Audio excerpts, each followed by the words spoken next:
Today what I'm reviewing is the Homdox Galvanized 6 foot by 3 foot by 2 foot raised bed. I love raised beds. I've got a bunch of wood ones in my garden right now, but this I think will work for me for my berries. So let's take a look and see what's inside. So we've got our directions, which should be pretty straightforward. I watched the video on it already. This right here is going to be my strip that I'll put on the top. Gloves so I don't get cut, which is generous of them. I thought that no gloves were going to come with it and that I would have to figure it out. Just try to do it carefully.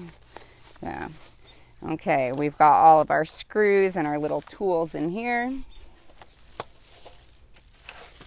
Our sides, our edges, supports,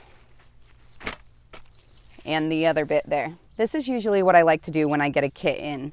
I take everything out of the packages, I sort it out, I make sure like I have 3 that are slightly longer screws, so I make sure that those are separate from the shorter screws. I've got everything all set up. In addition, I grabbed my electric screwdriver because even though they have a little screwdriver in there for you, it'll take way longer if I use that. So I'll just use this instead. I also line up all of my other pieces so that I can find them easily. I usually put them in alphabetical order so it's easier to work off the instructions. The first step is to connect the short panels with the corner connectors. I actually like leaving one hand without the glove just so that it's easier for me to grab the screws and nuts, but it's not as safe. So that's up to you if you want to do it or not. Now you take your long panels and you connect them to the corner pieces that you already connected to the short panels. Now, for me, it was just easier to lean it up against a tree. You can do a wall, whatever you've got available. You'll notice I ditched the gloves, so this means I have to be extra careful. Now that I've got it standing up, I'm able to tighten the screws a little bit easier. You just use your wrench to hold the nut, and then you screw it in. And then it's just a matter of connecting the 2 sides with your corner bracket here. And that not only connects the 2 sides, but it will connect the bracer that goes across the center that strengthens it. Okay, so now that I'm going to put this little bracing piece on, I realized that, I've done something wrong. And I looked back at the directions, and it looks like it's a flaw in the directions, or maybe an omission, or just my mistake. That happens. But you cannot put this on with the short screws because it's going the wrong direction. And that's because the corners need to be done differently. This needs to be flipped over and the corner needs to go into the little groove. So I'll show you. Unfortunately, that means I need to redo everything I've already done. So let's go ahead and take a peek at it.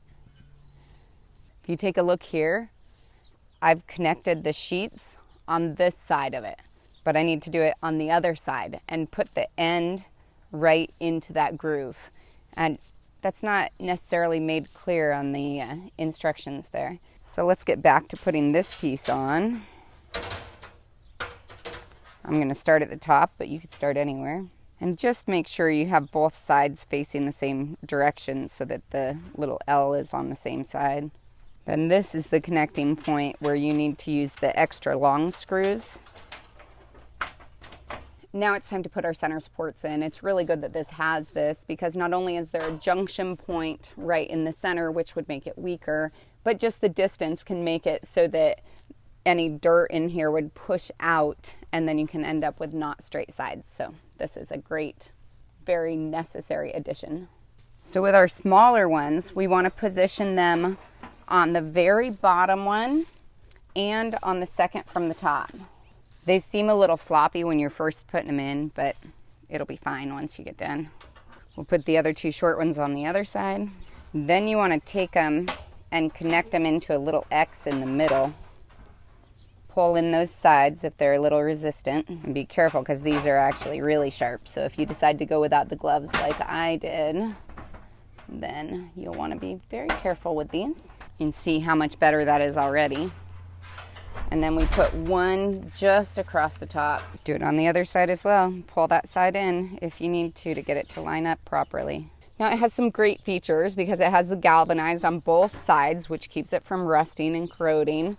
And it also has an open bottom, which is actually super nice for if you wanted to do potatoes or anything. Plus it has drainage, so it's not going to make it so that the water is pooling in here. So this protective edging cover is a really good thing to put on because it is sharp and they provide just enough for what you need, but it's pretty difficult to put on the corners. I was this close to just ditching it and deciding that it would be fine. The panels are rolled on the edges, so they're not bad, but the corners are kind of sharp. For most of the areas, you can just work it around, like this portion here, but I wouldn't cut it very much because there is metal on the inside of this, and so you don't want to expose that. Now we have to figure out where it goes.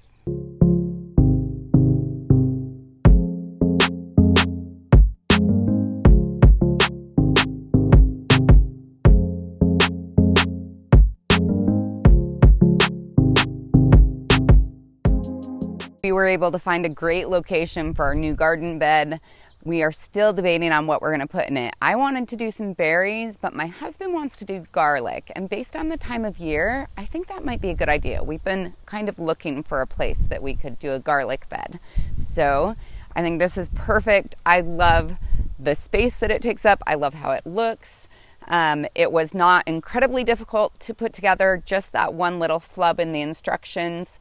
And trying to put this top lip around the little corners, that was a little difficult. I'm actually really pleased with the quality of this. I like how it looks. I like the size. It's totally manageable. I like the height. Makes it so that it's a lot easier to get into and farther away for the weeds to get into. If you love this raised bed as much as I do, go ahead and click on the link below and you can get one of your own.